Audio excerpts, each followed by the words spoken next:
and welcome to Lion and Mouse Commentary. I'm Tori, and this is my best friend Holland. Hello. If you're new to our show, we rank various forms of entertainment by different categories out of a total score of 10, with only 2 points allowed for our personal taste. Don't worry, we break everything down as we go. So feel free to agree, disagree, or just find something new to enjoy. Just be sure to tread lightly, there will be hot takes and spoilers. Cut to the intro.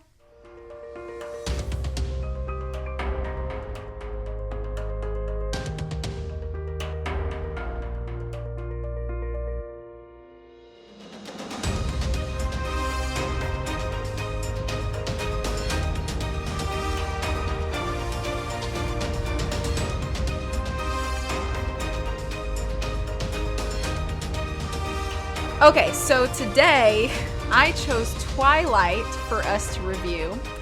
This was very familiar to me and blind to Holland.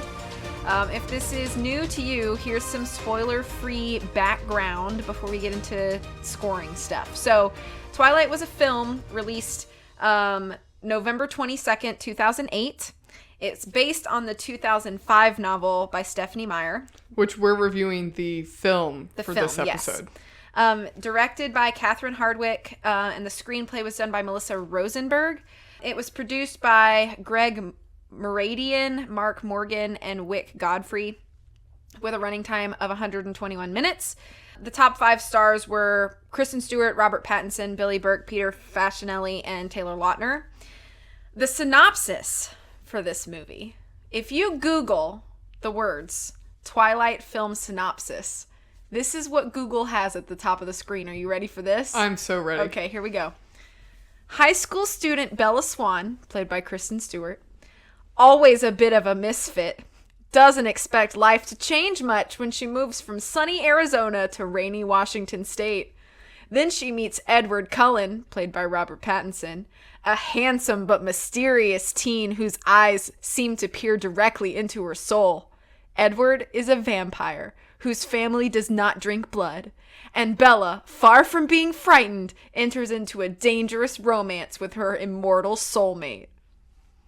That's what Google says.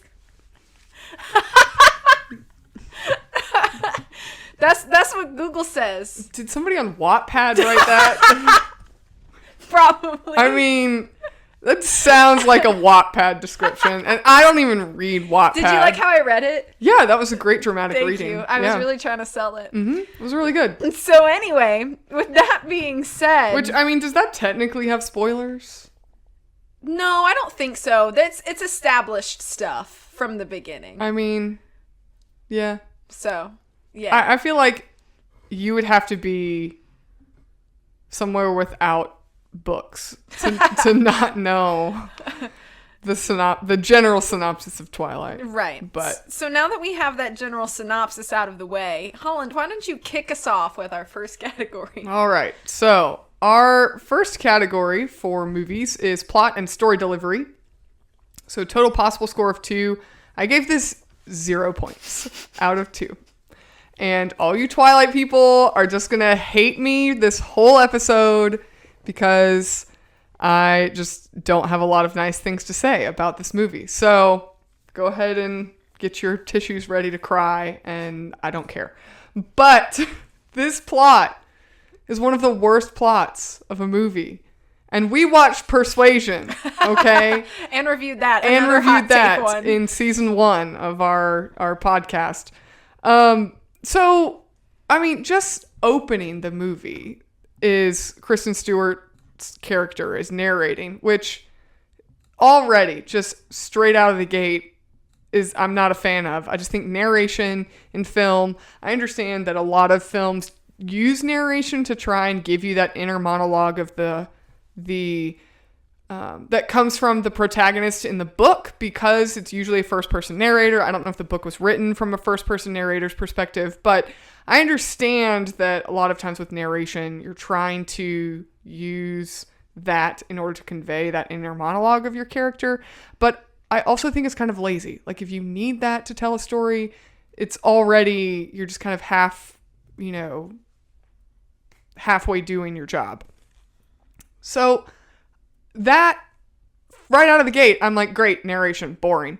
It's almost as bad as reading the beginning of your movie, but you know, you give it a pass. This movie came out in 2008, so I did try and kind of remember like what films were coming out at that time, and the standard for films are different, the artistic style of films are different, yeah, so that right out of the gate, I was just like, oh great, this is not ideal.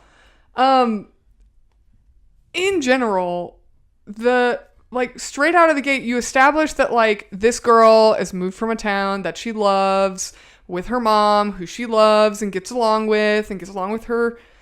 I don't know if it's her stepdad or just her mom's boyfriend or whatever. And now she's going to live with her dad, and I don't like my dad. And I mean, that alone is just a really overdone plot, even for the early to mid 2000s. Like, it's an overdone plot.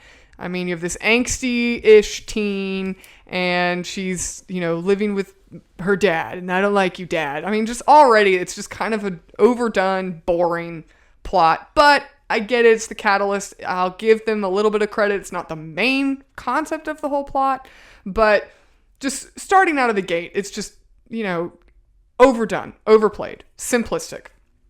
And then we showed Bella, who's very socially awkward, even with her dad, which you kind of chalk that up to the fact, like, okay, it's her dad. She doesn't really have a relationship with him.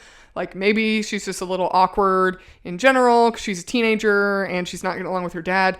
And then she proceeds to be completely awkward, and everyone at the school is just completely obsessed with her. Like, completely obsessed. Where is that coming from? It's not like she came walking in and is like the cheerleader socialite that everybody's obsessed with. Well, and the weird thing is that, like, I would kind of understand if it's like, okay, Forks is a small town. She establishes that. So probably new kid at school is like a very, like, big deal anyway. But because of how she is, you would think that, like, 2 days in, everybody would be like, she kind of weird. Like, right. We're done. And like, I mean, I think anybody who's ever been a teenager knows that, like, teenagers are mean. Like, they're not going to go out of their way to obsess over somebody who doesn't fit the status quo or isn't, like, coming in to be the new queen bee. I mean, so it's just, it makes no sense. There's already, and that's like the first 5 minutes of the movie. And so just getting into that as your setup for the plot is just so bizarre.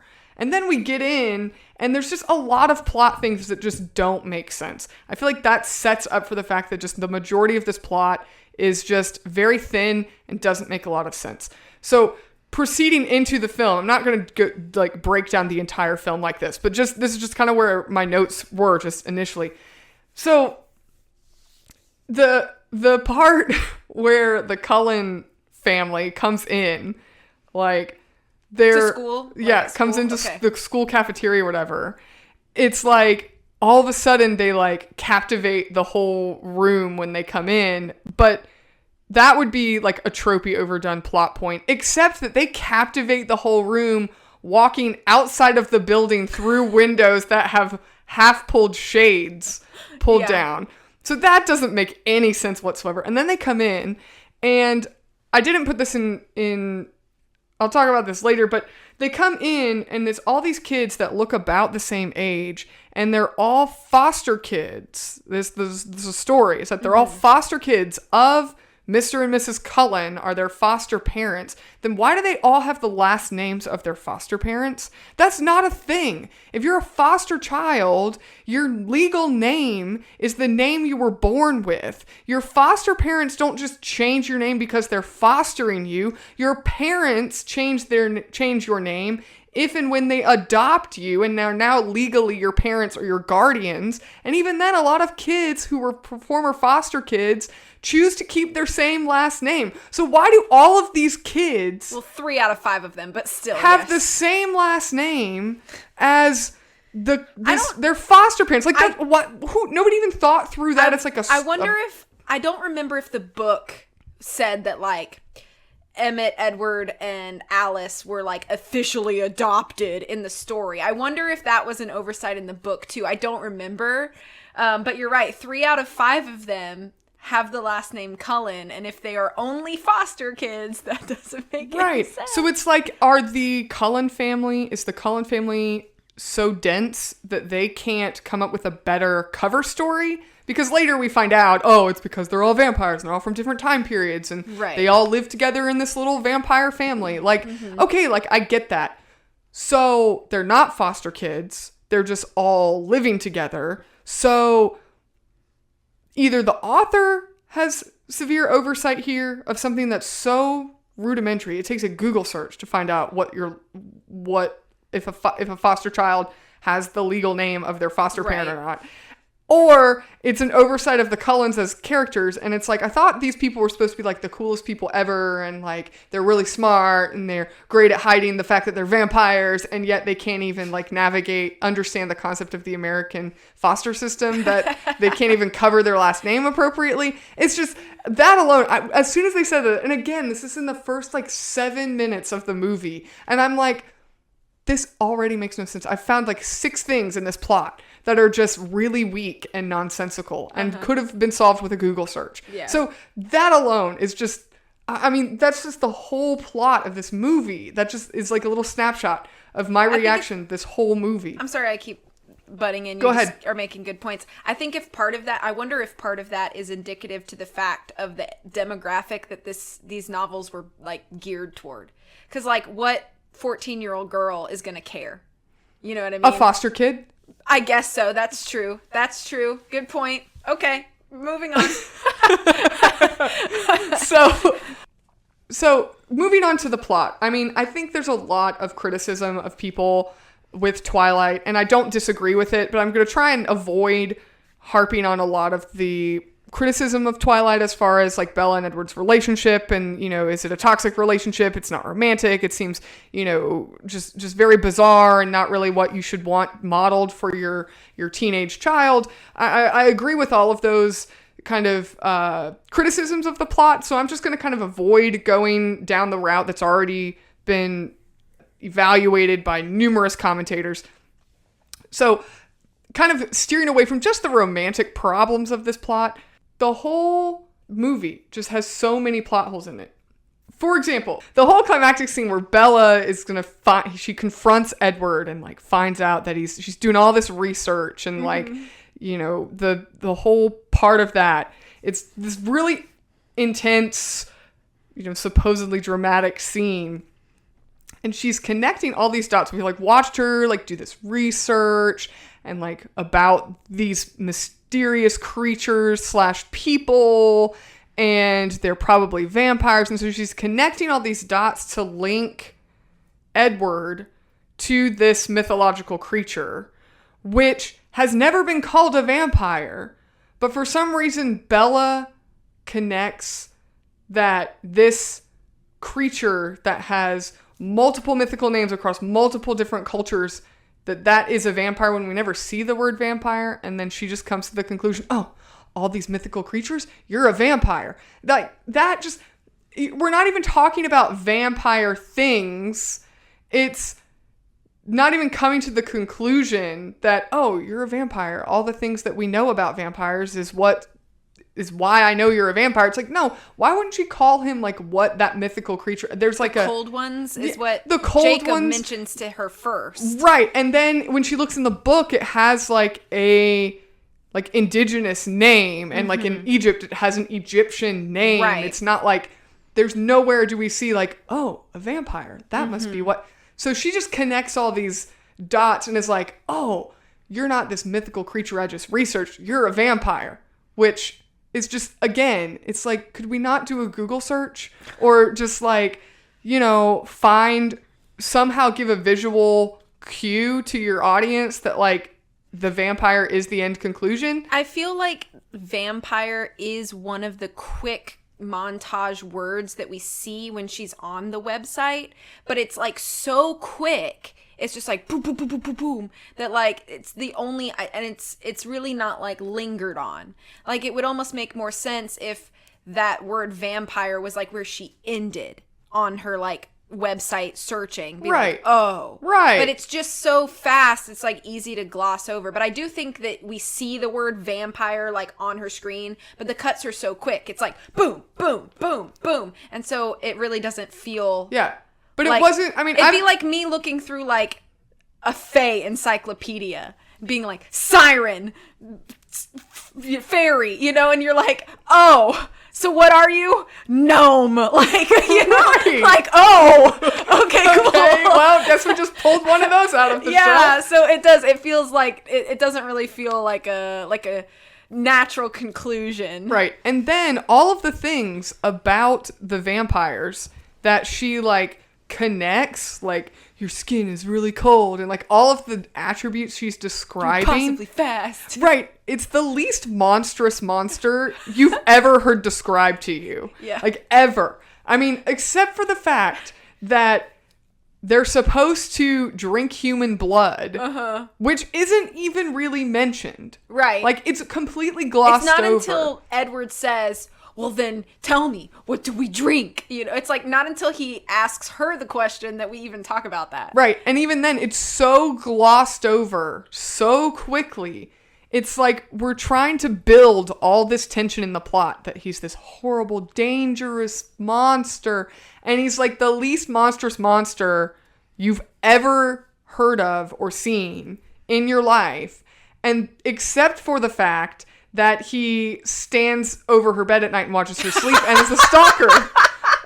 Oh, no. I mean, that's the most monstrous part of this horrifying vampire monster with glitter skin. This is the skin of a killer. No, maybe the skin of a killer is somebody who stands over my bed at night and watches me sleep. Like, you can't even, like, connect these dots here that, like, this is such toxic, like... This is going to be a really long episode. I know. I mean, there's so many things wrong with the plot of this movie. I can't even unpack them all in this episode. I'm just going off of some of the notes that I was so stunned in watching this movie at its atrocities. Quick aside here. So when I picked this, I picked it for the lulz, obviously. And I told Holland that I wanted to be there when she watched it for the first time. So we did watch it together. And for me, it was really fun. Yeah. And then it's like you find out that these vampires have like superpowers. They're like super fast and they can climb trees and they just like, oh my gosh, it's like you're a superhero. It's not really a vampire, except that you're cold and your skin glitters. And need some iron supplements. Right, you're anemic, and because you need more blood to drink. And it's like nothing about these creatures are scary. And then when we finally do meet the bad guys, there's no antagonist in this movie. That's another problem I have with this plot. There's no antagonist in this movie. The antagonist, quote unquote, is Bella discovering that Edward is this monster that's not really a monster because it's not even scary or dangerous, except that he's acting like a dangerous human being by stalking her. And then we finally do see these dangerous, quote unquote, vampires, and this one vampire that wants to hunt Bella. It's the last like 30 minutes of the movie, if that. It's probably closer to like the last 20 minutes of the movie. And even then, there's not really any sense of danger because there's one of these guys going after Bella, and there's like how many Cullens that are helping Bella? Like 6? 7? So it's like, I'm not even really worried because it's 7-1.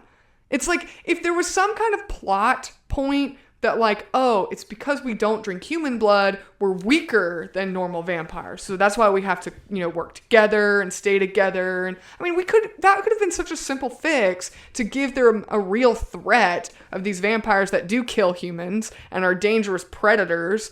Then sure, now we could be worried for Bella's safety because the Cullens are weaker or they're not as fat, like their superpowers aren't as amped up if they don't drink human blood. Something like that could have been such a simple fix, because even when we finally see, okay, here are these monster vampires that are actually the danger that Edward would be if he was killing people, then we're not even afraid that, like, here's this dangerous potential. Edward's walking this razor's edge. He's like, not this whole movie. And now we're not even afraid of the bad guys. So there's no, like, real danger. We can't even feel a sense of danger for Bella because Edward is just, I mean, he doesn't even act dangerously towards Bella. It's like the classic monster films, like Lon Chaney playing the Wolfman.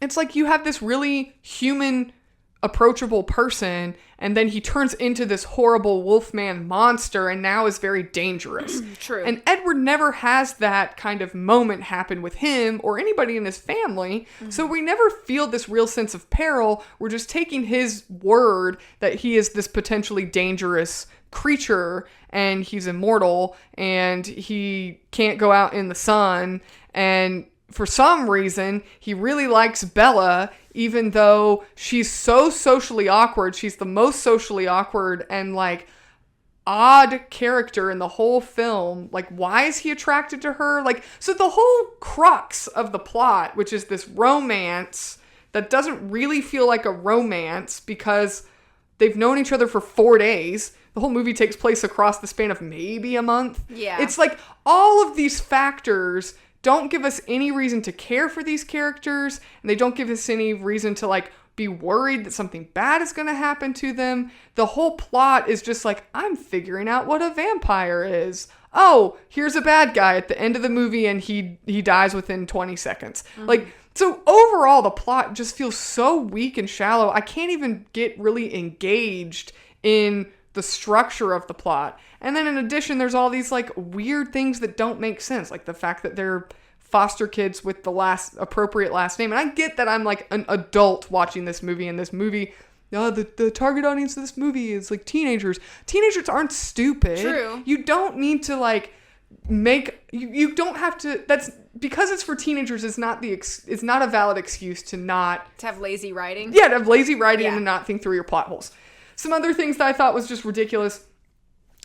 Just really tropey was when Bella's at the bookstore or whatever and she's leaving and all those guys gang up on her, and like we have no reason to even suspect why are they ganging up on her. And now she was like, if they're trying to rob her and take her money, then sure. But Ed was like, you don't know what those guys were thinking. So apparently it was some form of assault that they were trying to do on Bella. But that's just so overdone and it's so weak and thready.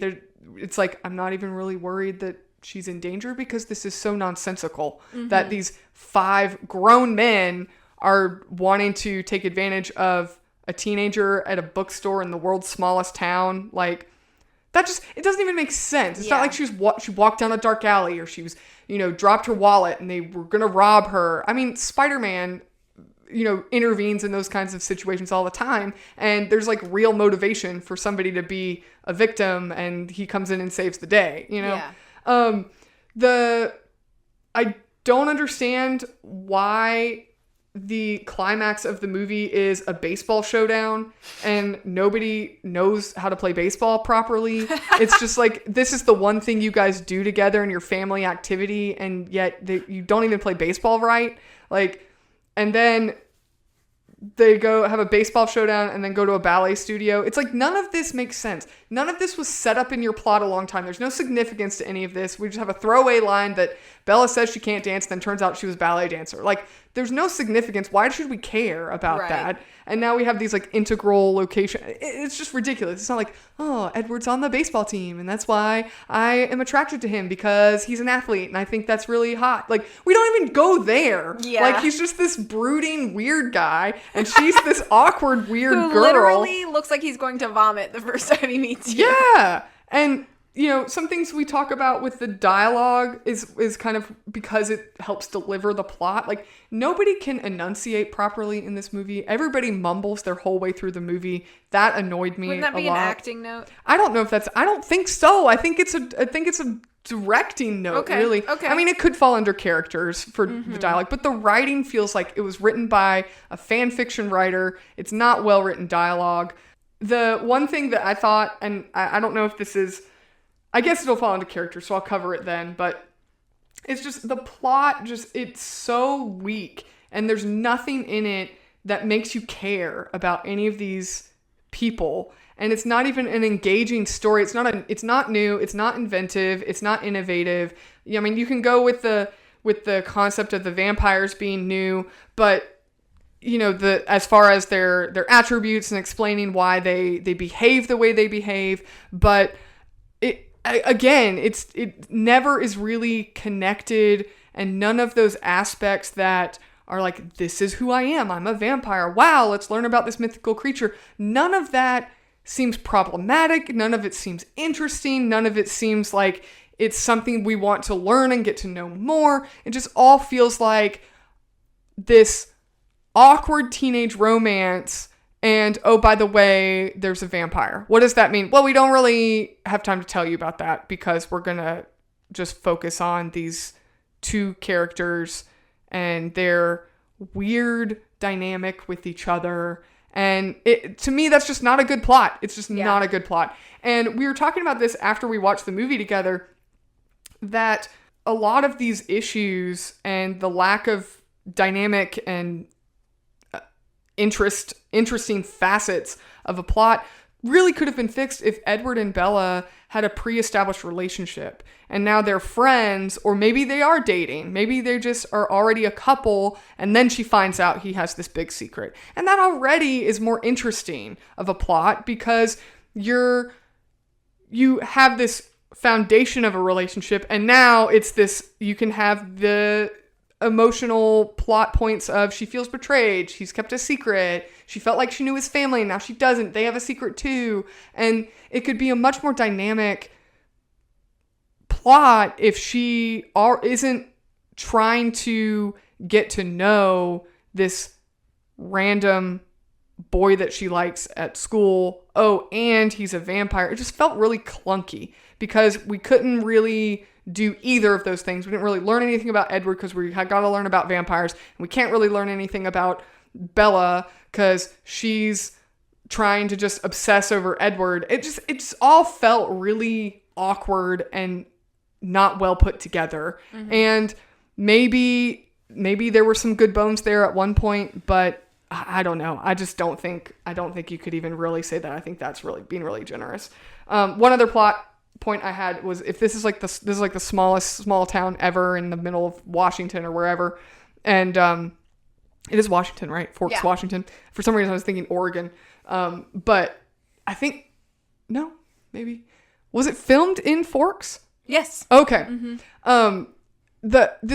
How does a town this tiny afford that elaborate of a prom? Like, they're in a school that's so small that if there's one new person, everybody obsesses over her like she's a piece of meat. And yet they afford a prom that extravagant. Who's paying for that? Like, is their school board are they loaded? I mean, it's goodness. I mean, it looked beautiful. To be fair, it looked beautiful on film. And I'll mention that in aesthetics, but goodness, it's like the world's biggest prom for the world's tiniest town. It just didn't make any sense. Yeah. So I'm sorry. I know that's kind of scattered. My review of this is as scattered as the plot of Twilight was, and not very well. Probably didn't sound very cohesive, but there's just so much that you could spend like an hour just unpacking the plot of Twilight, and I don't want to do that. So those are just some of the notes I had. I didn't want to hit those huge topic issues that a lot of people talk about, as far as the relationship between Edward and Bella and things like that. I'll cover some of that in the characters, but overall, I couldn't give it any credit for the plot. 0 out of 10. It was just terrible.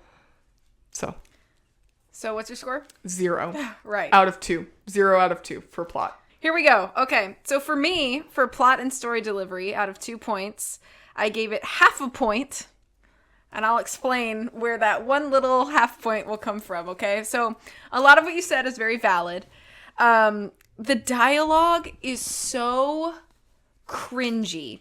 And not even just and some people are going to be like, well, Bella's supposed to be awkward. Okay, then why is everybody's lines awkward? There are very few characters that I feel like don't come across awkward in regards to the dialogue.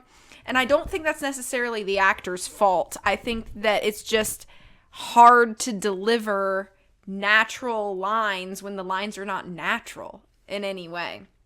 So I think that was definitely something to be like considered in this. I'm not going to have as much to say because some of my notes mirror yours, but there really is no meat to this story at all. Most of that is going to be because the conflict, if you can even really call it that, is all self-caused with a really easy solution. And if you solved your self-caused problems early in the story, you would just not have a story. So, of course, it's going to feel angsty, desperate at times in a way that's not super relatable, because Bella has all of these moments where she just decides she cannot do without Edward. And when you have not known somebody that long and you are 17 or however old they're supposed to be, there's only so much you can do with a story from that point. Like, if your entire motivation for your character is that she's decided, it's not that she actually cannot be without Edward. It's that she has decided she can no longer function in life without this boy. That's it. That's the peak right there. And so if you try to build things off of that really shaky, weak, emotionally charged foundation, like, you are building a house of sticks at that point. So that's why a lot of it is clunky and disjumbled and feels disgenuine a lot of the times, because it's not a healthy example of storytelling. And we have no reason why. There's no why. Yeah. Never are we explained why Bella is so obsessed with this boy and why he's obsessed with her. Yeah, the why is they like each other. Okay, well, why do you like each other? We never find that answer. We never get the answer from them. And so if they could articulate something, maybe you're like, okay, like, I get it. And I understand, like, sometimes people just catch your eye, catch your attention. And maybe at first you can't articulate, but by the time you're dating this person, you should be able to list off a few qualities. I don't know. Right. So anyway, there's a lot of that, because other than those self-inflicted conflicts, you do have another conflict that comes in from an outside party. But again, it's in the very last, like, 30 minutes of the movie. It's very rushed. Your stakes don't really feel super high. And some people are probably going to argue, like, well, they've been teasing through the whole movie that, like, some animal is going around killing people in town. Okay, but it's not really anybody that we have any investment in. So by the time Bella becomes the target, we're like, oh, okay, this is happening very fast. Now, if we had had an established character that they had, like, sold us on, you know, we fall in love with this person, they're great, they're awesome, and then they get mauled by an unseen force, then you're like, oh, shoot, now what? Now Bella's gonna get mauled by this thing. But it's all just, like, people that they just talk about in passing, and it's not anybody that we saw long enough to, like, care about. So I think by the time they get to the conflict and they're trucking Bella out of town, you know, Alice and Jasper are, that the only person that I have any concern for is Charlie. Because I'm like, Bella will be fine. Bella will be fine. It'll be fine. Like, it's fine. I don't care about her because I know it's going to be fine. Like, it's okay.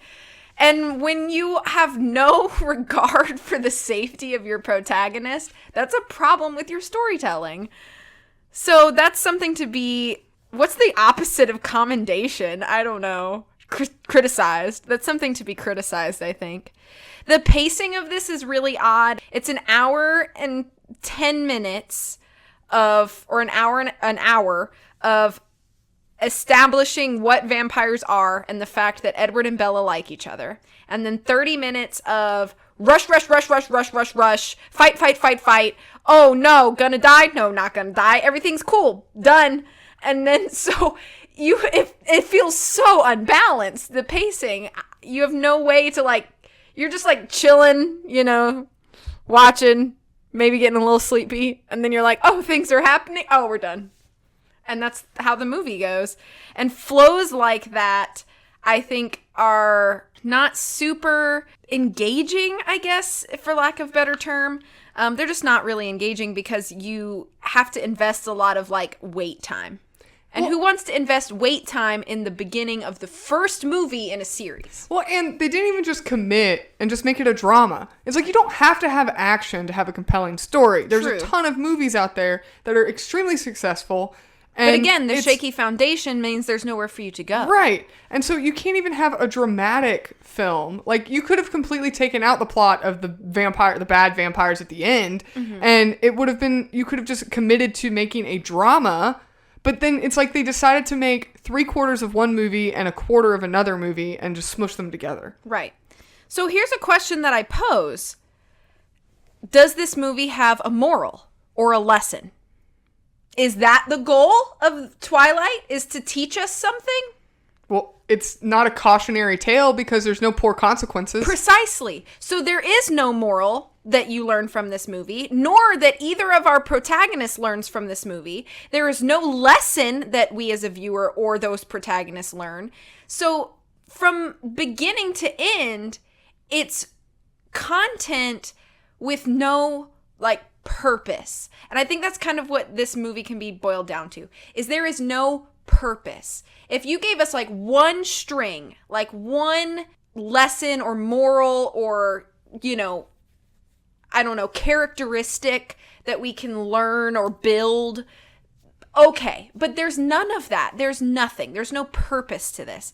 So it really is just such a flat, shallow story, unfortunately. The reason, though, that I gave it half a point is because there are some good memes born from that dialogue, and they are memes that I have quoted for years. Things like, "It's the fluorescents." Stupid line, but it's so funny to me. So I did give it half a point just for the memes and the humor, even though some of the memes and humor were not intended to be humorous. They have become humorous, and I think because of that, I see those memes and I just really laugh at them. But it's really not because it was intended, so I couldn't give it anything more than that. I just wanted to, like, give it a little something because the humor in it has lent itself to pretty iconic and funny memes and quotable lines and weird stuff like that. This is the skin of a killer, Bella. Please. Like, it's hilarious because he's glittering. So that's why it's funny. So all of that to say, I didn't have as much to say, but half a point out of 2 for plot and story delivery. Alrighty. So characters, we have a total possible score of 3, and I gave this 0 out of 3. So shockingly, 0 out of 3. For a lot of the same things that you kind of touched on with the plot, that is my reason for a lot of the focus of the characters and why I really couldn't give it any points, because of that really, really shaky foundation, like you mentioned. And I kind of chalk that up to just poor character development. It's these characters, particularly Edward and Bella, have zero chemistry.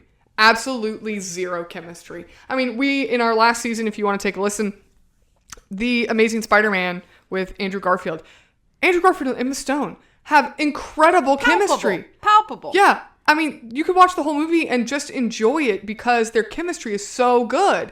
And it's like, okay, maybe this movie could have been redeemed if Edward and Bella had any chemistry, but it's not the actor's fault necessarily. Although, I don't know. I mean, I've never watched the two of them really interact. They dated after that movie for years. Oh, that's right. They did. I forgot about that. For years, they dated. But, I mean, it's just the characters have nothing to go with for each other because there's no motivation as to why they care about each other. It's horrible. I also have to touch on the fact that Kristen Stewart, I really can't speak to her as an actress at all because I've never really seen her in anything. But her acting in this, we discussed this, like, is it poor acting? Is it poor directing? Because you've said many times in our episodes here that the majority of the time it's not the actor's fault. It's poor directing. But I don't know. I really don't know if that's the case. Exception to my typical rule. Her acting, just the fact she just has this like excessive blinking and twitching and sighing. Her eyes dart around. Her speech is really stuttery. Like she bites her lip. Like all of these like mannerisms. It seems to me like Kristen Stewart made this deliberate choice to portray the character this way. I don't think a director told her to do all of those subtleties. That's the impression I get. And it just makes the character feel so bizarre. She's more bizarre than the vampire characters in this movie. And the only decent line delivery she gave was when she says to her dad, "Thanks for the tires." It's a throwaway line that just is not connected to anything significant in the plot. And it's that one line, I deliberately wrote it down because she delivers that line and it feels like an organic statement from a daughter to her father. And that's the only moment that I could tell in this whole film where she just felt like a real human being and not a weird caricature or this weird directional move. And to be fair, I do have to say, I did look it up. Kristen Stewart turned 18 when she made this movie. So she's very, very young. And, you know, she's a teenager. So I can't be too harshly critical of this movie or of her because she's really still an emerging actress at the time. But I just think it's just a lot of poor decisions that she made. And I don't even think it's a character choice because if you look at a film like Napoleon Dynamite, which every character in that film is so bizarre, but they all fit the world. We've established that this world is a bunch of weird, quirky characters and everybody's weird. And so everybody's weird in their own way, but they fit the world. And Kristen Stewart does not fit the world that she's in. It really feels like while you're watching this film with all of the characters that Kristen Stewart has chosen this creative direction for her character, and all of the other actors and actresses are just like, they would be acting a little better, but they have to dial down to her level so that they fit the world that she's kind of created, but it's not the world that has been collectively decided to be the creative direction of the film. And that's kind of the way all of the characters feel. And for that, I couldn't, that's the majority of the reason why I really couldn't give it any more than 0 points, because it all feels so awkward. Edward is so unbelievable as a character. He likes Bella. He keeps all of this a secret, and then he wants her to stay away from him. It's nonsensical. Again, like you said, shallow foundation, no motivation behind these characters. None of it makes any sense. It's just all so strange. Anna Kendrick is a fantastic addition to this movie. I think she is one of the best actresses in the film, and she does a great job, and I really enjoyed seeing her on screen. But it's just weird seeing, it's just the way all of those characters interact with each other is just so bizarre. I don't have a lot of specific notes with characters just because I feel like that summation, all of the characters are just dull and boring. The dialogue, like we said, they really don't have a lot to work with. It's so bizarre, and none of them have any chemistry with each other. It's a disservice to even say it feels like a high school film production, because I've seen high school films that are better than this film, and it's so bizarre. And I don't have a lot of specific notes for that, more of a broad overview. But it's really not just trying to knock on Kristen Stewart and her acting, because all of the other actors have these weird like decisions that are made and mannerisms, and just none of it feels believable. And it all kind of ties into the plot, like we've already mentioned, that you just don't care about any of them. You just can't care about any of them. And I feel like if you can't care about your characters in your film, you have a weak plot, you have nothing to make a movie. So 0 out of 3. I'm not going to go into too much detail because I know we've already talked a whole lot about this movie. The biggest thing is also just we don't know enough about any of the characters. We get no depth. There's no depth. There's no growth. There's no changes. Nobody has any kind of arc. It's flat and boring and dry, and it's like a stale cracker, and you just want to not eat it. So 0 out of 3. Yeah. Okay. So for me, out of 3 points, I gave it half a point. Mostly I have to mirror a lot of what you said. There's no chemistry between Bella and Edward, and that chemistry being missing really makes the movie feel like you're watching people that don't actually like each other. They spend the entire movie saying how much they like each other and how much they want to, be together despite all the reasons they shouldn't be. And it's like the biggest motivation for them is just to be together. And they say all the time, well, really, Edward says all the time, how much that this shouldn't be this way and you should stay away from me and it's dangerous and blah, blah, blah, blah, blah, blah, blah, blah, blah. But they still pursue this romantic relationship despite all of that. Well, then why don't you guys look like you care about each other or at least think each other is cute? Because the way you even look at each other isn't even like how they have, like, there's the expression, like, stars in your eyes, like when you look at the person that you have a crush on. There's none of that. No. Sans stars, okay? Yeah. There are no stars in either of their eyes. And so it's amazing to me that they actually dated real life, because y'all don't like each other. I know. Y'all don't like each other. Unbelievable. Y'all don't like each other. Everyone in school, all the other characters, I think they are very humorous and funny. I do think that Anna Kendrick's character, Jessica, is the most interesting one of those. But also you have like Mike and Eric and Angela, and they all kind of have like their little piece. I don't see how you remember any of their names. That's another thing. Like I could not tell you any of the minor characters. Couldn't even tell you their names, let alone who they are. Like, it's so poorly I read all developed. the books growing up, right? So you have that background. I have that background. But because you have this like established friend group, and they are kind enough to sort of bring Bella into their group, but when they do that, it makes Bella's awkwardness so stark. Because I get it, you're the new kid, so you are going to be slightly awkward, especially with this group of friends who already knows each other or whatever. But the fact that they try so hard to get her to like blend in, and it feels like she fights them the whole way. So like when, for example, when Jessica and Angela and Bella are talking about prom coming up, and they're kind of talking about that, and they're like, we should go dress shopping.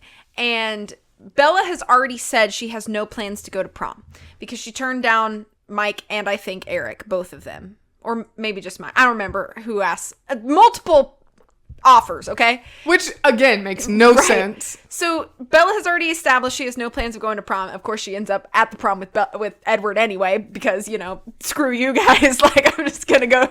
I just didn't want to go with you, Right. Anyway, so when she says, can I go with you guys to go dress shopping? We know as a viewer that is, she has an ulterior motive. She's wanting to go to this weird bookstore in Port Angeles. So when they say we want to go to Port Angeles for dress shopping, they very nicely say, yes, please come with us. Come with us. We will have a fun Friends Day. And then they get there to the dress shop and Bella's like not paying any attention at all. Any attention at all. And then she's like, you know what? I'm gonna catch up with y'all later. Okay, bye. And she leaves. What a jerk thing to do. So now we've established that not only is Bella awkward and doesn't even really fit in with this friend group, but now she's going to be rude to them when they have extended the invitation out to her. Like, she's like actively giving them the middle finger. Exactly. Like actively pushing away their attempts at creating a friendship bond with her. And it irritates me. But it's sort of like the thing that she does even to Edward. She's very cold toward Edward and then claims that she can't be without him. This is not making sense. Everything you say you want, you undermine for yourself through the whole movie. Well, and Edward does the exact opposite. He's like, you have to stay away from me. You can't be near me. And then he's standing over her bed while she's trying to sleep. And gaslighting her that he just saved her life from a car. You don't know what you saw. I had it's called an adrenaline rush. You can Google it. That's a line, okay? And I'm just like, I don't like either of you guys right now. Anyway, yes, to your note also about Kristen Stewart's interpretation of Bella. Bella is slightly shy in the books. She's established as sort of an introvert. She likes being to herself, but she's never listed as awkward, nor does she have all of these like physical quirks that we see Kristen Stewart give Bella. The lip bites, the stuttering, lots of blinks, hard to keep focus. You know, it's like she almost can't look at somebody. Eye contact is very difficult to her. Again, if these are choices that Kristen Stewart made, okay, maybe not the best ones. They're very strange. And they make Bella stranger than she already is. I'm of personal opinion that in your protagonist, you should be able to have one or two similarities that you see in yourself. Not always, but it helps when you can sort of be like, I also do that. Or I can think that way. Or whatever. It's helpful when your protagonist, and this is why I think sometimes some protagonists can be almost too broad in like their interests or characteristics. But it does help when you as a viewer can relate. Yeah, there has to be a level of relatability. And there is no level of relatability between a viewer and Bella and a viewer and Edward. There could be, I guess, a level of relatability between you and Bella, but I really hope there is not. Because, you know, I feel like potentially there were teenagers growing up that were like, I'm just like Bella Swan, but I hope not. And as you, and if you did identify as Bella, I would hope not that, anymore. Well, yeah, I hope that you matured and learned from the world around you, and you didn't stay there. And to be fair, there are some people that do stay there, and you know they have, you know, a lack of healthy relationships, and they never really move past that into a healthy relationship. Mm-hmm. And that's very unfortunate for those people. And, you know, but like you said, that's not the general populace. Right. And so it's hard for like an adult now to look at Bella and find anything relatable in her other than the fact that in the book, which they don't even really establish this in the movie, in the book, she likes to read. Okay, well, we never saw that in the movie. So there's one thread of relatability that you missed out on.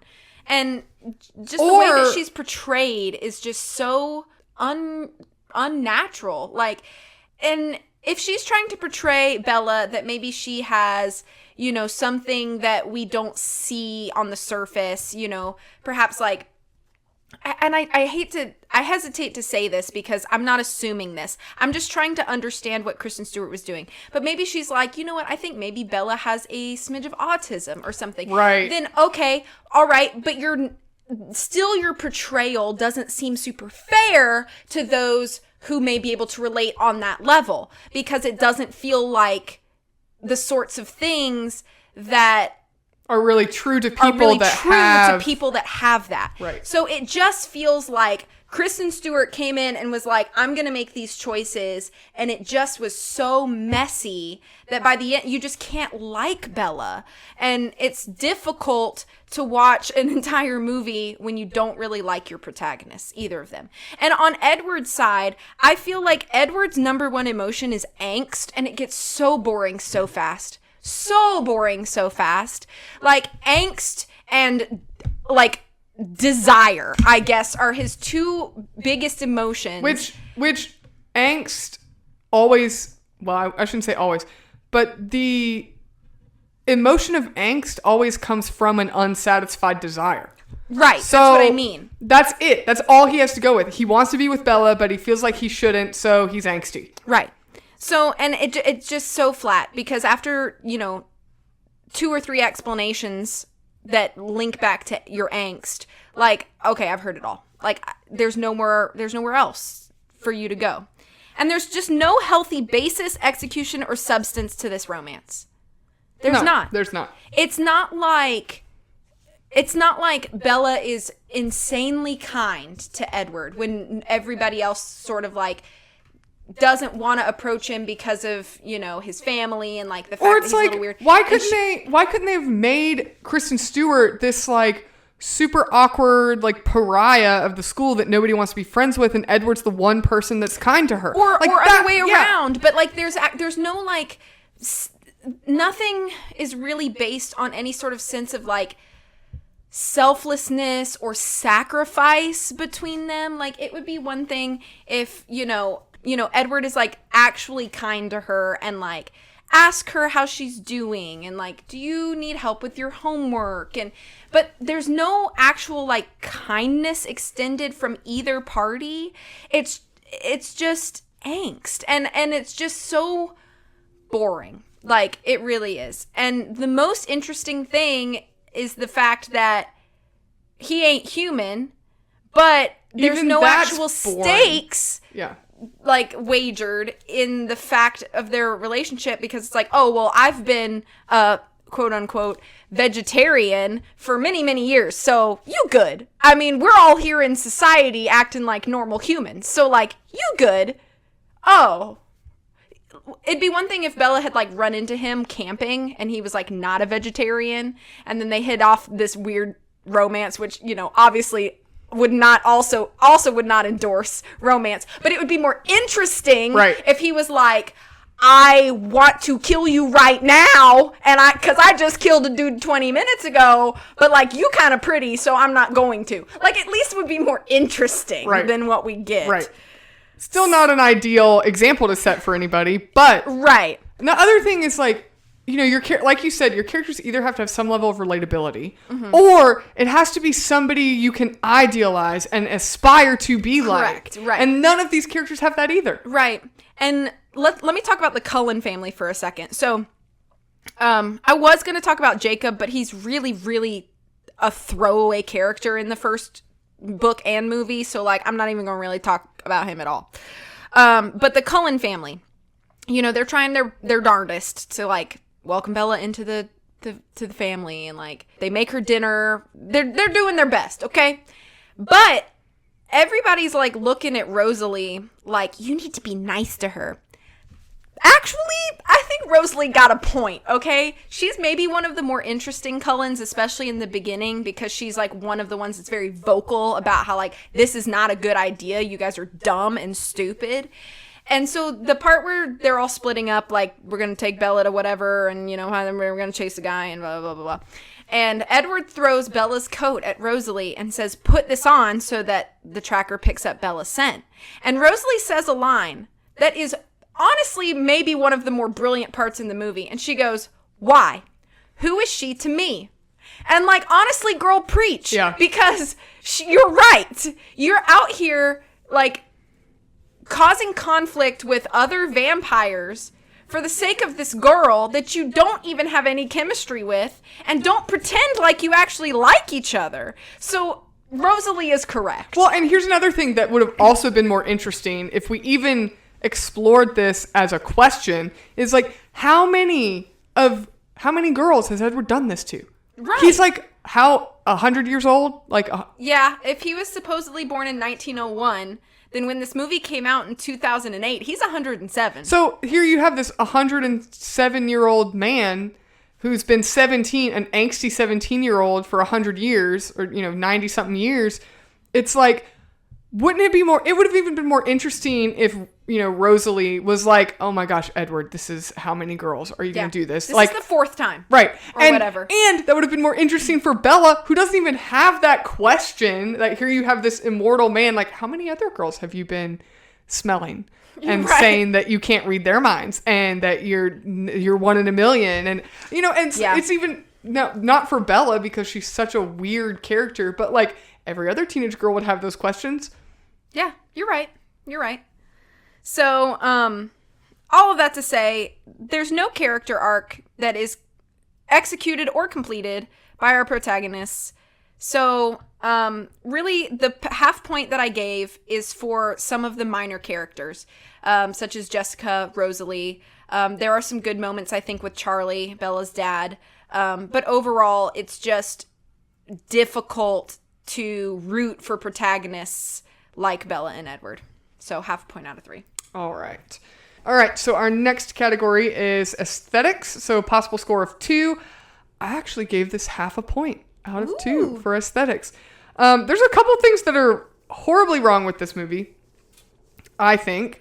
The CGI is very dated. It does not pass the 2023 test.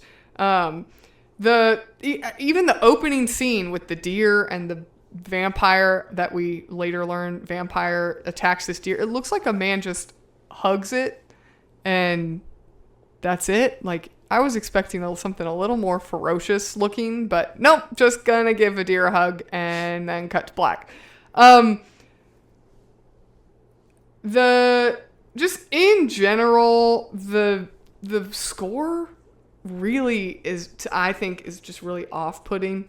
It doesn't really fit with the scenes. Like, while you're watching it, you're supposed to be feeling some emotional way, and the score just is completely dissonant with that. I just have a problem with that. I think in the scene where Bella goes into the biology class, like, that whole thing, it's just the music and what you're watching is just so odd. Like, it doesn't fit at all. It's just so bizarre.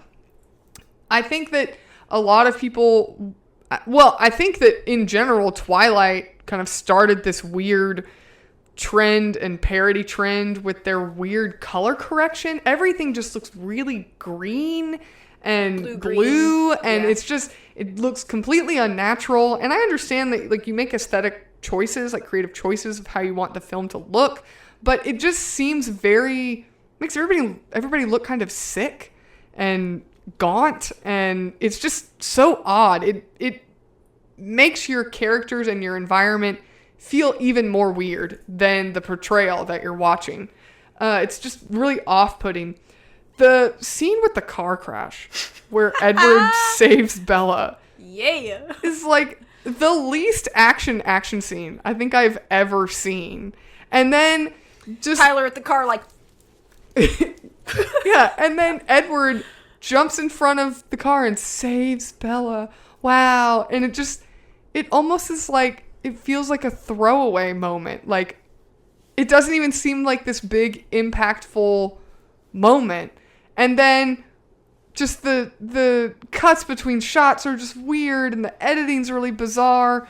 It's just so odd. And then the flashback scene when when Jacob is telling Bella about the Cullens being there before, and like, you don't know what they're and there's like this weird flashback scene where they're all dressed in like 1800s garb or something. It's so corny. Like, it just looks super corny, and there's like smoke machines. All of it just looks stupid. Like, the whole aesthetic of the film just seems weird and bizarre, and it almost feels like are you watching a parody or a B movie, or are you not? Because I can't tell if they want me to take this seriously, or is this really like a spoof film and it's being packaged as this blockbuster and I'm being hoodwinked here. It's just so odd. It's a big trick. The combat scene at the end climax with this big combat, the shots and the editing is just weird. There's this weird filter over the film. I know it's not film, it's digital, but there's this weird filter over everything. I actually think that this might have been filmed on film. I'm actually going to look this up. Okay. And just the flashbacks that are happening with that scene and the music that's happening with that scene, it's all just so odd. It feels like the mood of the film aesthetically, and just feels like an angsty teen made it on their computer in their basement at the emerging era of YouTube. And if it was made by an angsty teen in the emerging era of YouTube, it would be a pretty good film. But it's not. It's a Hollywood production. And just the standards, I feel like, should be a little higher than what you're getting. Did you find out? Yes, it was shot on film using an Arriflex 435 camera. Oh, well, there you go. So it was filmed on actual film. Also, the close-ups. There's all these, like, horrible close-ups of these. The eyes. Yeah, and just faces. And it's just so unpleasant to look at because everybody's facial expressions are generally not pleasant because they're looking really angsty, or their brows are all furrowed, and I mean, it's just, none of it is just nice to look at or pleasing to look at. I gave it half a point though, because the two things that people worked very hard on, and I do think they deserve credit. The costumes are all very good. They're period. They're to the time, 2000s, early 2000s, mid 2000s. They're, somebody was very diligent in making sure that the characters all looked like they dress in the same world and come from the same world. And I mean, even the way that the Dr. Cullen, the way that he dresses feels very much like that older vampire kind of look with the way his hair is done and things like that. And then you have Edward that, is like a more modern interpretation of that look. Even that, I think, was just done very creatively and it's done very well. And somebody put a lot of thought into it. The characters all print very well in the wardrobe that they have. Their lines are really, really nice looking. The one I didn't like was the one Cullen that shows up in all white in the school scene. He's got the dark like buzzed hair. Emmett. Yeah, I thought that was really bizarre. And I think the problem with that too is he's a very large man. Yeah. So that all white just makes him look even larger. And I think it's very stark. It is, and with the color correction and the color of the film, it stands out really drastically. It's almost kind of hurts your eyes a little bit. But I do think that aesthetic look fits him as a character. So overall, I think the costumes are done very well. The wardrobe's done very well. And then the set dressing is just done very well. The world of Forks that they built, the school sets, the bookstore sets, even the restaurant where Bella and Edward have dinner, the lighting in that is very beautiful. It feels very organic. It's probably one of the best aesthetically pleasing scenes of the film.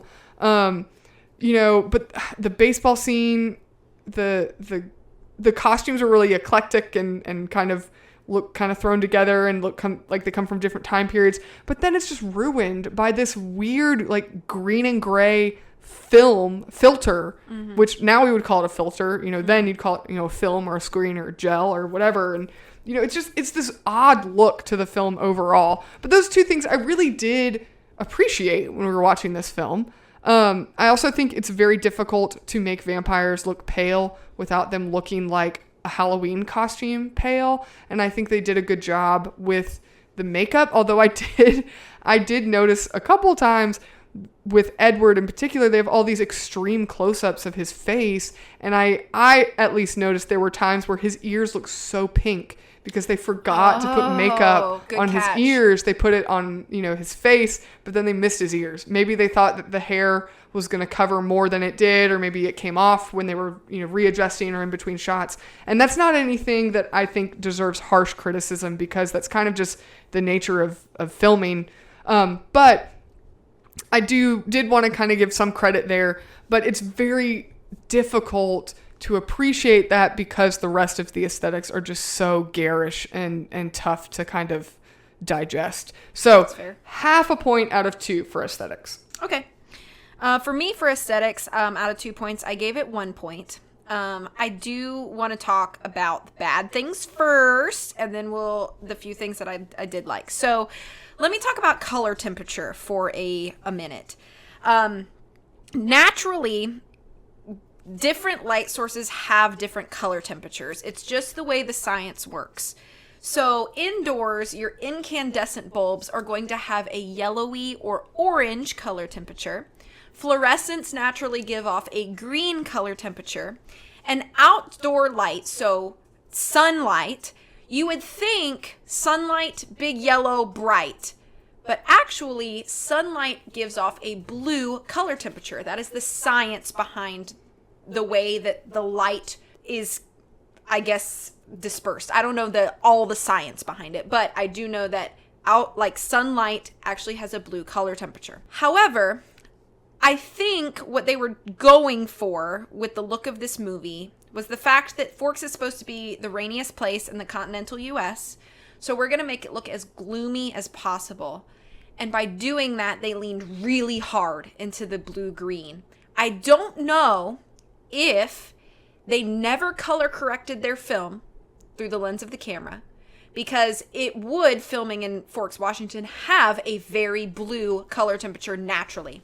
So I'm not sure if the blue was just never color corrected or if they added additional blue either via filter or gel or in post. It's too much.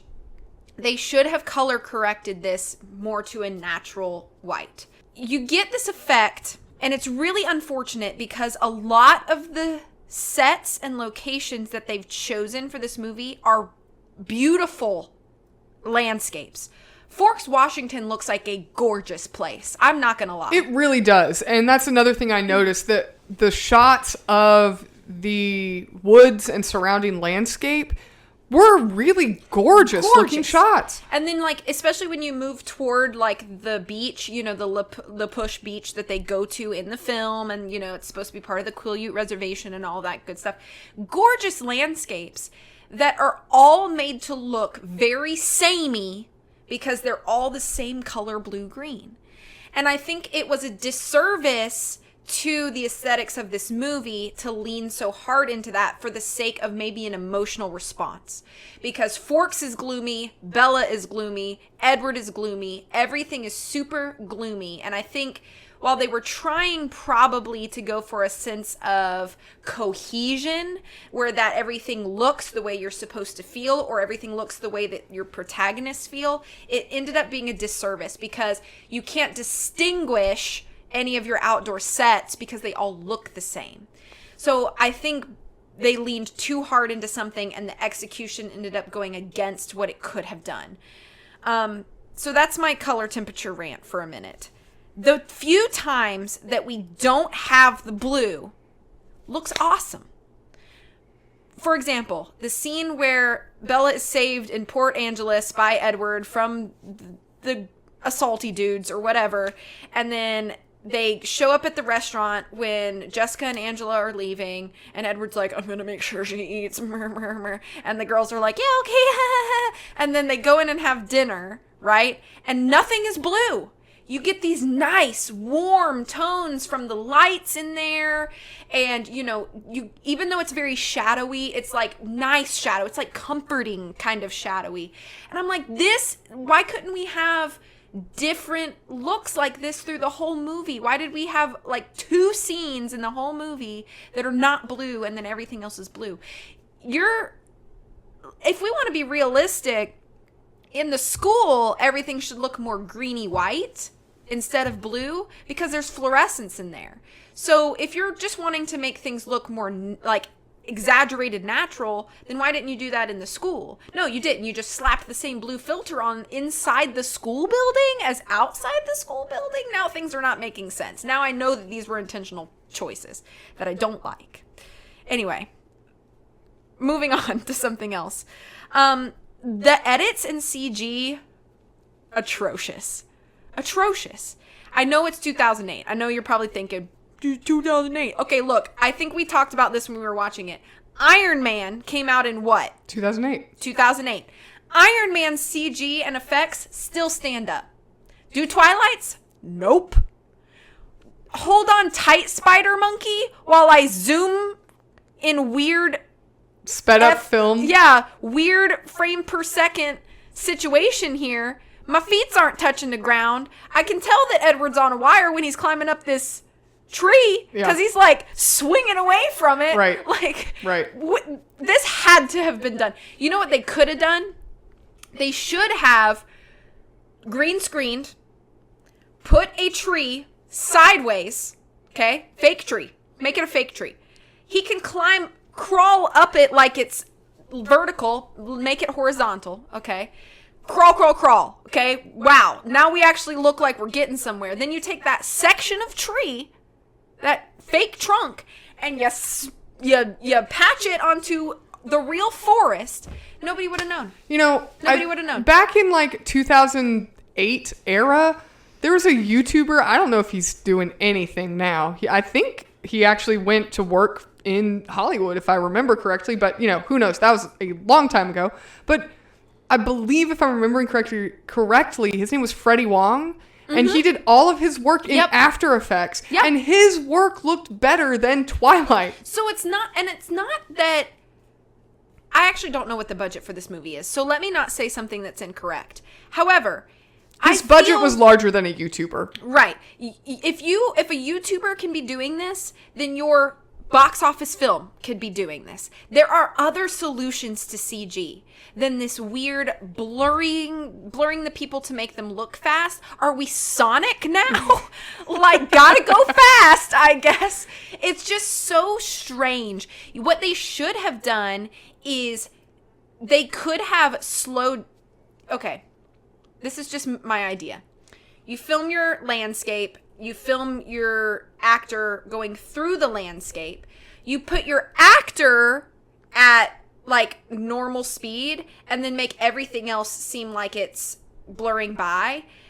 Well, actually, I don't know. With the way that they handled CG, that probably still would have come across weird.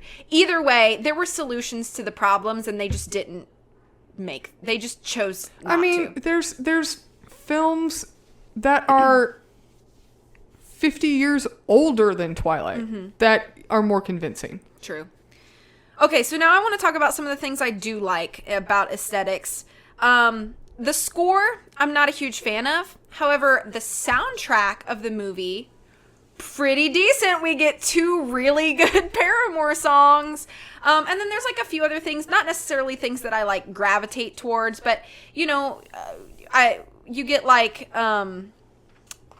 there's like a Muse song and like other like decent songs. I think there's like a Foo Fighters song or something, like, you know, like decent music from artists that are known and established. And so like, okay, we did pretty good on the soundtrack. We did all right. Score, I'm not impressed, but like, it's okay, I guess. However, I really want to spend some time talking about, I want to echo costumes. Yes, I felt like costumes fit characters very well. The only 2 problems I have with costumes in the entire movie are Esme Cullen's wig does not, you can tell it's a wig, and the same with Jacob. However, they're such minor characters that it's like, at least it's not Bella, you know? So 2 bad wigs that I could notice. But otherwise, I felt like costuming was really good. All of the costumes felt like they were natural to those characters. Like, this is what this person would wear. It didn't feel like anybody was playing dress up. But the set and set dressing, particularly in Bella's home and the Cullen home. So in Bella's home, when I like the touches about like when she first moves back into her old room that she hasn't been in since she was a child, and Charlie has kept all of her old like childhood mementos, her little drawings and stuff. Those are good touches that make, for that moment, this feel like a real house with a real family and real history behind it. And then you go to the Cullen house and you get little tidbits of things that like kind of establish the fact that this family has been a family for a very long time. All of the graduation caps lined up. I really appreciated that prop. Or I guess it's a piece of the set, but that the way that it just looked aesthetically very pleasing, and yet it looked like something that people that have been around for several hundred years would be innovative enough and come up with that, and that it looked like something that a family would have on their wall. Right. And yet it also just was really clever concept. Like somebody in the props department or in the set department came up with that. And it was just really well done. And, you know, even just little things like the Cullen's kitchen looking so pristine and knowing that it's because they never use it. Right. They never use it. They have no need to. And they even say that. I think Emmett says something like, first time we've used the kitchen or whatever. Or somebody says something. I don't remember. But that makes sense. And it's like a nice touch. You know, it doesn't look lived in. And then you go over to Edward's room and there's no bed because he don't need to sleep. And then he's got this eclectic music collection of like vinyls, and there's a few cassette tapes, and it's like things that are, even in 2008, completely like out of date, out of style. And in 2008, vinyl had not really yet come back into style. It hadn't. You could still find like really nice vinyls at Goodwill. Yeah. So, but it was like, you know how probably in the last, I don't know, 10 years, I'd say like early 2010s, mid 2010s is when people really started being like, vinyl's cool, let's start collecting it again. So when this movie came out in 2008, people were not thinking that way. Right. So it's a cool note to like, oh yeah, Edward's been around since before vinyl was a thing. So it would make sense that he has collected these things through the years. So those moments, I feel like those things in the set and set dressing, even just stuff about the prom, like maybe it doesn't make sense from a plot standpoint, but those things have more character and tell more story than a lot of the dialogue does. Isn't that sad? Yeah. When like your physical sets and props tell me more about the world than the dialogue your characters are speaking to me. So while it's unfortunate on the side of storytelling, it's really a huge plus in aesthetics. So that's why I had to give it a full point. Alrighty, so next category is personal taste and preference. I don't think this will come as any surprise to anyone, but out of 2 possible points, I gave this a 0 out of 2. This was quite possibly one of the worst movies I've ever seen. I mean, we watched Persuasion for our last season. But I do have to admit it was more palatable than Persuasion, and I think part of it was because it's a product of its time. So you can give it a pass for a lot of stuff. And like you said, a lot of stuff has been memed and overly criticized, and to the point where I don't think anybody takes this movie seriously anymore. So if you were to watch it now and you'd never seen it before, you don't have any big expectations. You're not expecting some revolutionary, amazing work of art for a film. You're expecting some campy 2000s teen fad that rushed through and has now died. But this movie, to me, it epitomizes everything I hated about the trend hopping, bandwagon riding part of being a teenager. Like, that's fair. Everybody, when this movie came out, was just all over the books and the movies and just all hopped on that bandwagon. And I'm not in any way saying that I was a hipster or I was not like other girls or anything like that. But I wasn't one of those people in school or as a teenager, but I definitely just had no interest in this. And even now, it's the reason I really had no interest in Twilight when it was coming out and popular was because I really wasn't a big romance fan. But you can't even say that this is a romance. It's just so bad that it's not even like, oh, it's a love story and I'm just not into love stories. Like, no, there's great love stories out there that I was a fan of as a Pride kid. and Prejudice. Yeah. And, but this isn't even in the same, I don't think you can even classify it in the same category. Plus, I have a genuine enjoyment of mythical creatures, fantasy, works of fiction, things like that. And all of those stories really have been forever marred by just the existence of Twilight.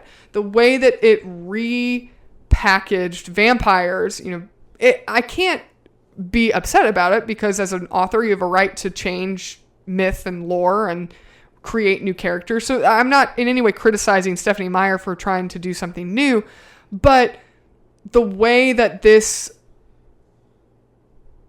book and film changed what people think and know about the real mythical legend and stories and tales of vampires has completely changed. Yeah. And I don't like that. I really don't. I think that vampires are monster stories and they're supposed to be scary, and Bram Stoker's Dracula was a horrible story and it wasn't the appeal of vampires as a monster was there's nothing redeeming about these people, is that they're horrible and they're evil and they kill people and they're horrible monsters. And now we've tried to keep them monsters and yet not just keep them monsters and make them a new fascinating creature to learn about. Now we've kept them monsters and then tried to justify what previously made vampires so evil and hateable. And now we've tried to take some of those qualities and keep them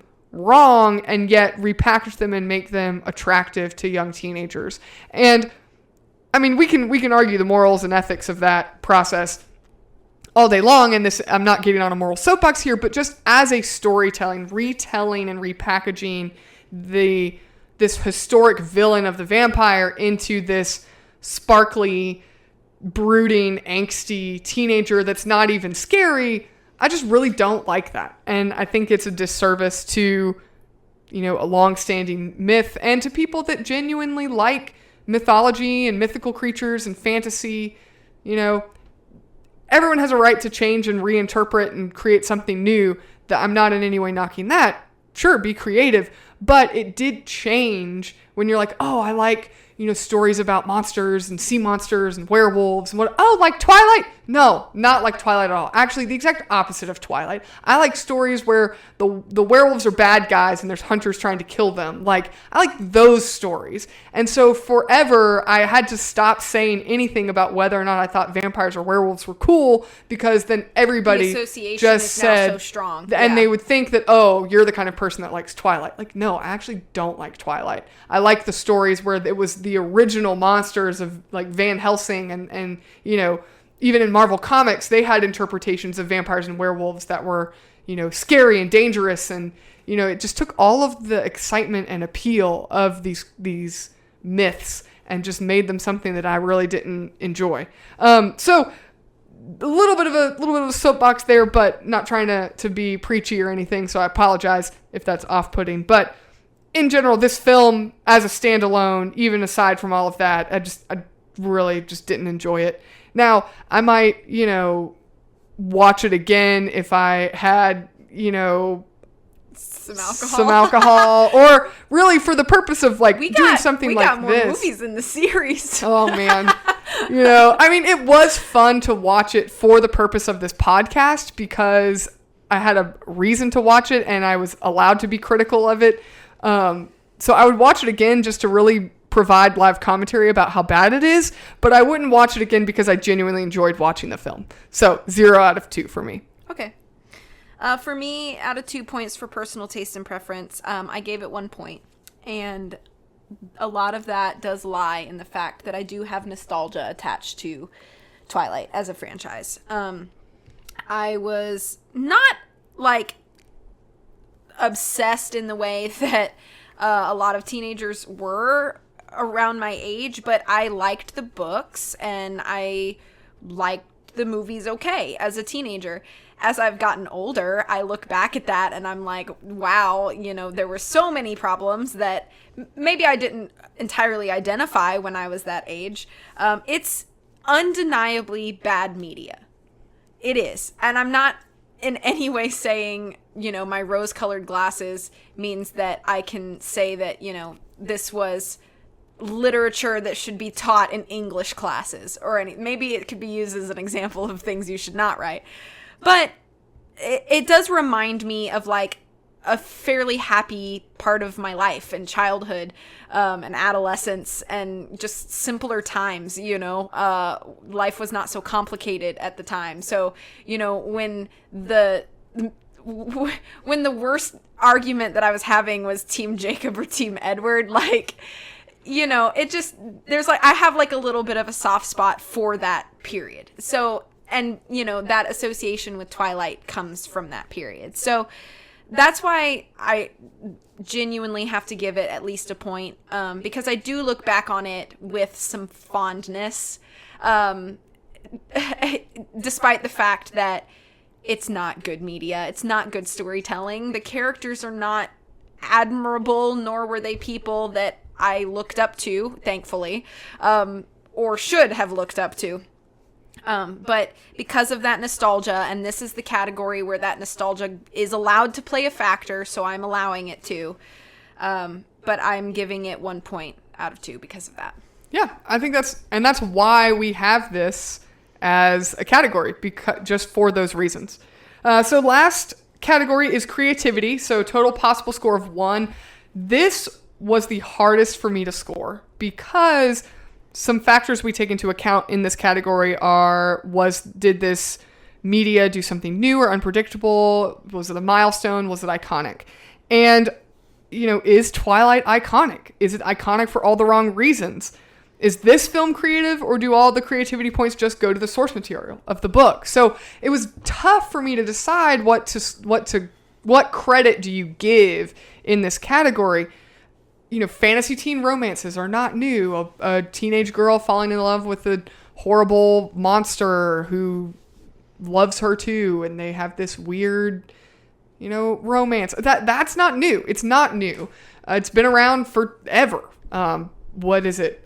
Perseus and the sea monster and that Greek myth where, I can't even remember the girl's name, who was chained to a rock and, sacrificed to the sea monster, and Perseus comes, saves her. I mean, like Greek myths have all kinds of stories where humans and monsters have, some kind of relationship, and, maybe not in the best ways, but anyways, so this movie, when we were watching it and having never seen it before and having not seen it in its heyday, it really felt like a B movie. Like the acting, the color temperature, the plot, the dialogue, all of it really felt like a B movie. And I think the budget for this film was really, really low, and it made a ton of money because the budget was so low. And I remember seeing interviews of the cast, even like recently, how they've said that nobody expected this movie to be successful. Right. And certainly nobody expected it to be the phenomenon that it was when it was released, and all not just the teenage girls that were, Team Edward, but all the moms that were Team Edward, and like how bizarre that was.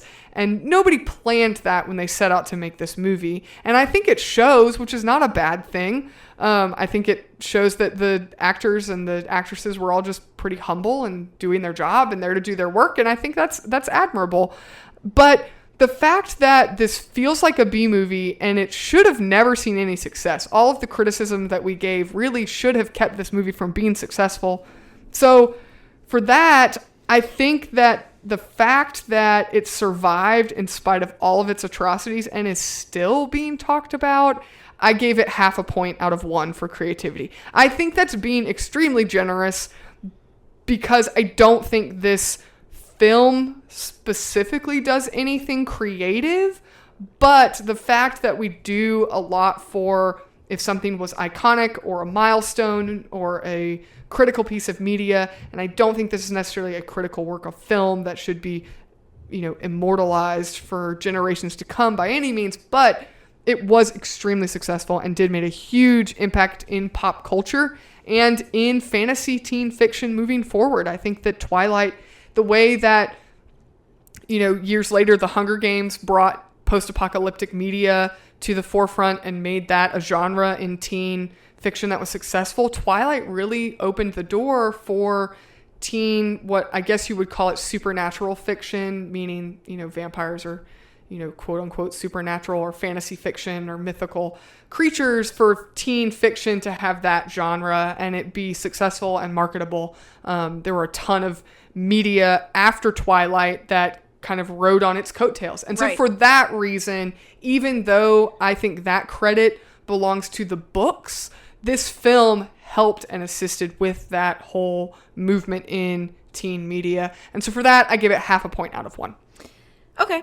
And to echo you in a bit, I did give it a full point for creativity, and not because I think the story is creative, but because of all of the reasons that you mentioned.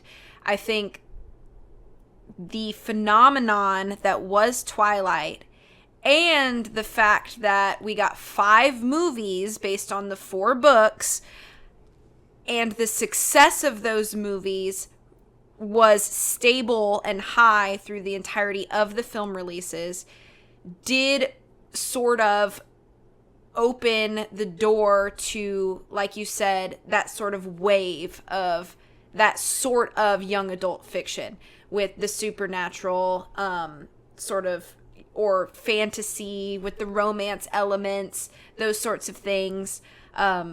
It was not something that we were seeing a lot in the mid-2000s film-wise. Teenagers were not going to the movies to watch films about vampires and werewolves. And so the fact that this was now the new trend or thing for teenagers to consume, of course other authors were going to jump on this, because I'm sure the idea of this sort of genre has been around for long enough. All these authors that have these stories in the back of their heads for probably years are like, it's now or never.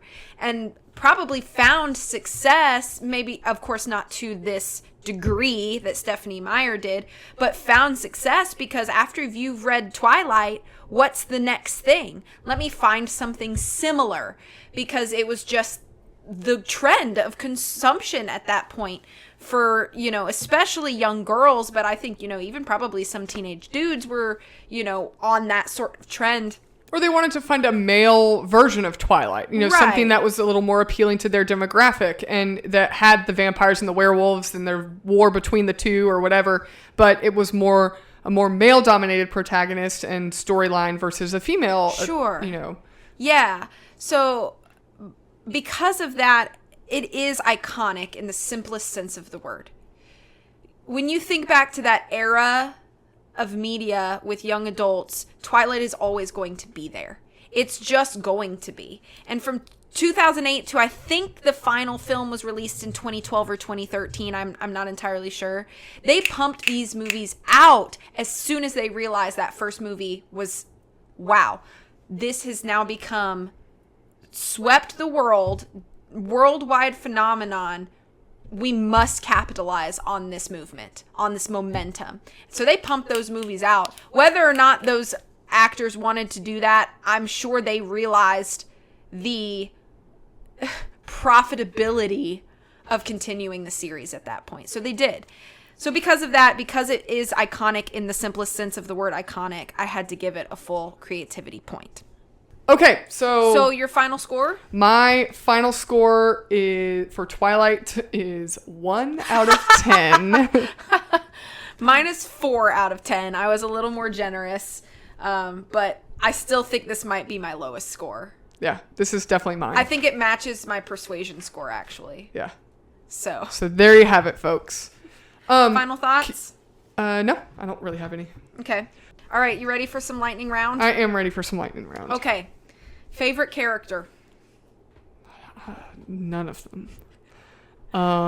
The deer at the beginning that dies because it was put out of its misery before the movie started. No, if I have to pick a character,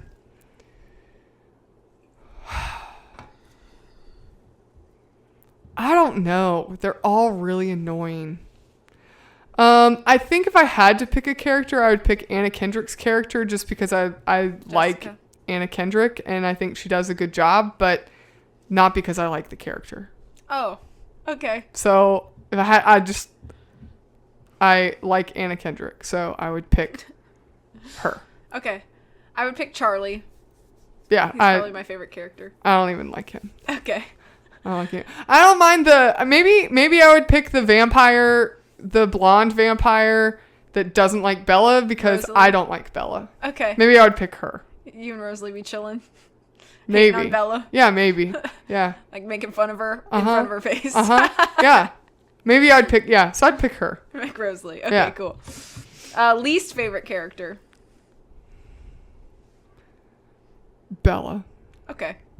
Me too. Yeah. It's a toss-up between Bella and Edward. I think I'd pick Bella. Yeah, me too. I really don't dislike Jacob as a character. He's Right. extremely minor and you don't know anything about him, but you don't know anything about anyone. So I really don't mind him as a character. And I think Taylor Lautner does a decent job. Yeah, he does a great job as Jacob. Like, Jacob is one of my favorite characters in the series, mostly because of Taylor Lautner's portrayal of him. But he's just so minor in the first movie that I didn't really... I think of the first movie characters, I like Charlie more. Yeah. So maybe I would pick Jacob as my favorite character, but not because there's anything to really know or like about him per se, but I think Taylor Lautner does do a good job. Yeah, he does. Mm-hmm. So. Favorite scene? Do you have one? These are really hard questions. I'm so sorry. I think my favorite scene is the scene where Bella comes out of her house and she slips on the ice. And is that when she tells her dad, thanks for the time? Yeah. That scene is probably my favorite scene. And genuinely, because it's the one interaction in the film that feels organic. It feels like just a natural interaction between a dad and his daughter, or daughter and her dad. So, like, genuinely, I think that scene is like the best scene in the movie, even though it's not anything remarkable and it has nothing to do with the plot. My favorite scene, I think, is the scene where Bella goes with her classmates to La Push Beach and meets up with Jacob and his friends.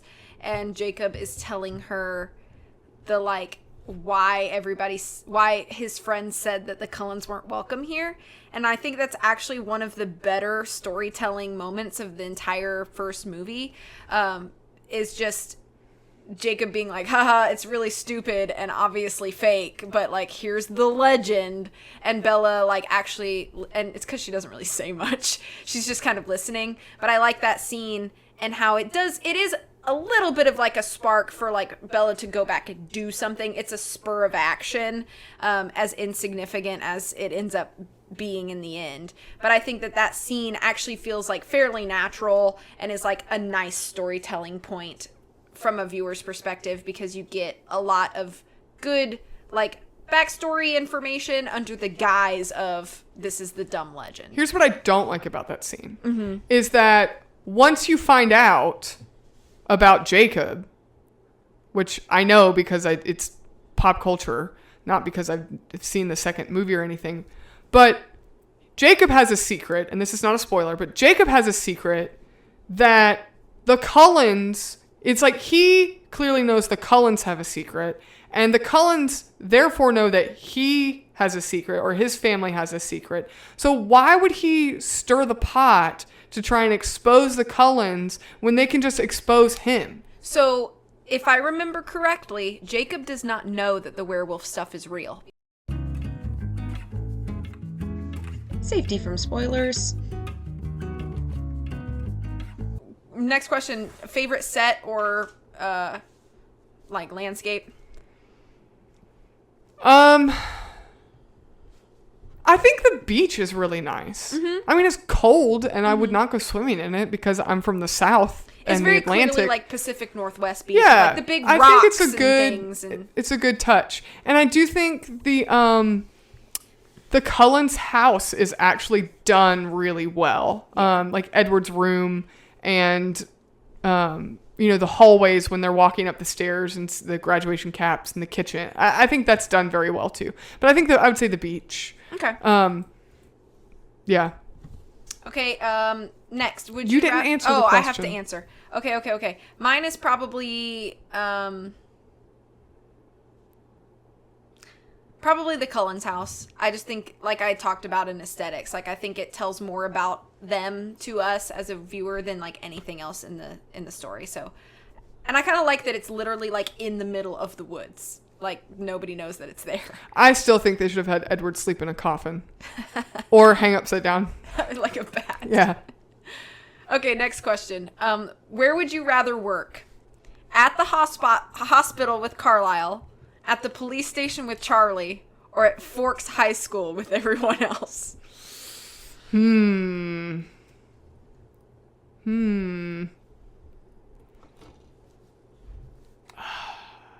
I work in healthcare, and I swore I would never work in a hospital again, so I don't think I could work there.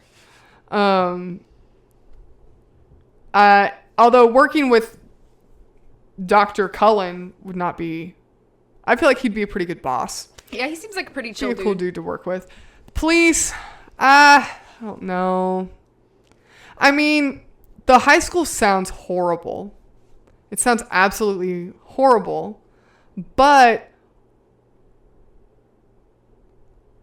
I think I'd pick the high school because you get like a school schedule. Like you get the summers off. True. And all the kids at Forks High School are really nice because they just welcome Bella with open arms. So the kids can't be terrible.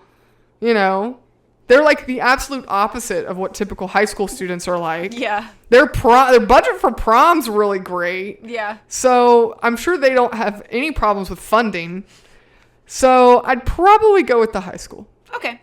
I don't know what I would do. Would I have to pick my job? Yeah. You could pick a job. Teach. Sure. Yeah. Or, I could be the school nurse. Yeah, that's true. There you go. I could do that. Or I could do, like, I don't know, paint the football field, put the white lines on the football There you field. go. I could just do that. Yeah. It'd be easy. I think I would probably work at the police station with Charlie, and I'd be like, just give me some admin job. Like, I'll just data entry or file. Like, it's whatever. File all the police reports and stuff. Yeah, it's not, I mean, if they're a tiny town, they're probably not bustling in there, So, One thing I didn't understand is the Cullen, Dr. Cullen, is also the coroner. did they say that? He shows up at the police office to examine the body. Oh, maybe. How's he doing both? I don't know. Is he the coroner or is he the medical examiner and he also works at the hospital? I don't know. Good question. Doesn't make any Maybe sense. Stephanie Meyer just didn't know how those things work. Like she doesn't know how foster kids work either. Right. So Maybe that's the case. yeah. Okay, last question. Would you rather be a vampire or a werewolf? Well, I don't know anything about Twilight werewolves. Okay. So I'd be going in sight unseen, I guess, but probably a werewolf because I think the vampires are so lame. Same. The werewolves have to be cooler, right? Same. Yes. Are they? are. Okay. They are. If you ever want to watch New Moon, or if I ever subject you to New Moon for the podcast, I think you'll enjoy that movie a little more because it's very little focused on the vampires. Yeah. So if any of our listeners want us to do New Moon next, you Tell can us. let us know. Okay, well, that's it. Thank you for joining this episode, and welcome to season 2. We hope you had a good time. If you didn't, feel free to tell us why. Links to our show notes, Patreon, social suggestion box are all on our website at lionandmousepodcast.com. You can also review this episode on whichever podcast platform you prefer and let us know what you think. Thank you so much for listening, and as always, we'll catch you in the next one.